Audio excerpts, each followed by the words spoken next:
안녕하세요. 안공TV 안공입니다. 제 채널에 다가구주택이나 다중주택 같은 수익형 부동산들을 많이 올리고 있습니다. 고객분들께서 다가구주택에 대해서 좀 공통적으로 질문을 주시는 것들이 있어요. 오늘은 그 질문에 대해서 좀 중점적으로 파헤쳐 보도록 하겠습니다. 첫 번째 질문, 다가구주택을 취득하면 1주택자가 되는 건가요? 아니면 다주택자가 되는 건가요? 이 질문을 많이 하시는 이유는 세금 문제 때문입니다. 다주택자로 보게 된다면 일정 조건을 갖춰도 양도할 때 1세대 1주택 비과세 혜택을 받을 수 없고, 그리고 소득세도 내야 될 겁니다. 다가구주택은 건축법상 단독주택으로 분류가 됩니다. 아파트나 다세대 주택 같은 그런 공동주택하고는 좀 다르죠. 단독주택에 들어가기 때문에 다가구주택을 취득하면 1주택을 취득한 것으로 봅니다. 일정 조건을 갖추면 1세대 1주택 비과세 혜택도 받을 수 있고 소득세를 안 내도 되는 거예요. 두 번째, 다가구주택을 취득하면 종합소득세 신고해야 되나요? 이게 1번 질문하고도 좀 연결이 되어 있는 건데, 기본적으로 1세대 1주택자는 소득세 과세 대상이 아니라는 거예요. 만약에 직장 근로자분이 다가구주택 1주택만 가지고 월세 소득을 받는다, 그럼 그 다가구주택에서 나오는 월세 소득은 1주택자이기 때문에 세금이 없는 겁니다. 근데 여기서 한 가지 체크해야 될 건, 주택 공시가격이 12억 초과일 때는 1주택자라 하더라도 그 소득세 과세 대상이 된다는 겁니다. 기존에는 공시가격이 9억 초과했을 때 이제 소득세 과세 대상이었는데, 이게 조금 상향이 됐죠. 양도세에서 봤을 때 고가주택 같은 그런 느낌입니다. 비싸고 큰 집을 갖고 있으면 너 1주택자라도 세금을 내라, 뭐 이런 식인데요. 근데 서울 강남이나 이런 특별한 지역을 제외하고는 대부분의 다가구주택들은 공시가격이 12억 미칩니다. 이제 이렇게 정리를 한번 해보고요. 세 번째 질문은 건강보험료는 어떻게 되냐입니다. 좀 전에 예를 든 것처럼 직장 근로자분이 공시가격 12억 미친 다가구주택 한 채로 월세 소득을 받고 있어요. 소득세 과세 대상이 아니잖아요.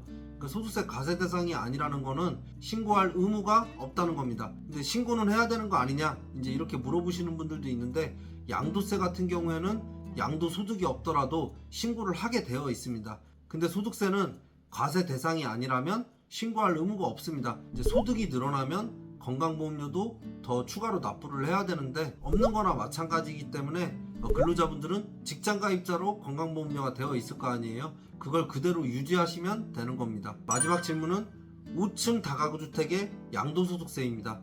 매물을 보면 2, 3, 4, 5층을 주택으로 쓰고 있는 다가구주택들이 많이 있잖아요. 2, 3, 4층은 다가구주택으로 허가를 내고 5층을 근생으로 허가를 받은 다음에 주택으로 사용하는 경우가 많습니다. 물론 불법이라 이게 하면 안 되지만 현실적으로 좀 어쩔 수 없는 부분도 있는 것 같아요. 그러니까 비싼 땅값에 비싼 건축비를 주고 이제 건축을 하는데 최대한 수익을 내야 될 거 아니에요. 그러니까 4층보다는 5층이 수익률이 당연히 높을 수밖에 없습니다.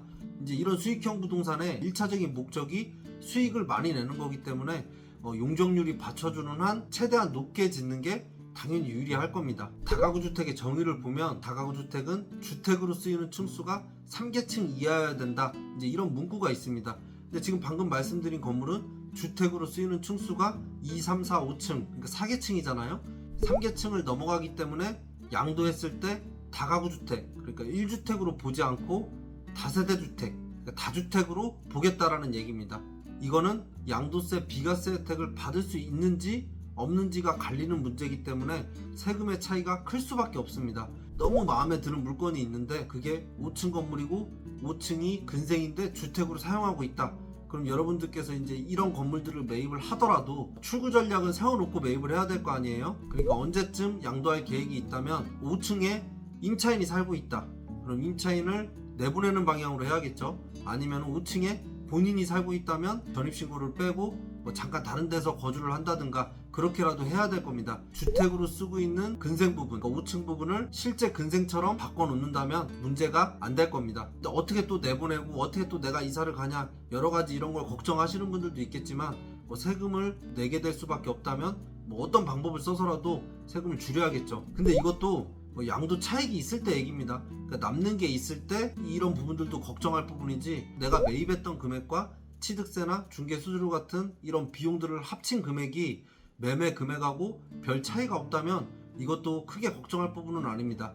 양도세라는 게 기본적으로 남는 게 있는 부분에 대해서 세금을 내는 거기 때문에 남는 게 없다면 뭐 다주택으로 보든 1주택으로 보든 크게 의미가 없겠죠. 살펴보신 것처럼 다가구주택이나 다중주택으로 처음 임대사업을 하시는 분들이 세금 문제 때문에 어렵게 생각하실 필요는 없다. 이게 제 결론입니다. 더 궁금하신 점은 댓글을 통해서 남겨주시면 제가 확인하는 대로 답변을 드리도록 하겠습니다. 시청해주셔서 감사합니다.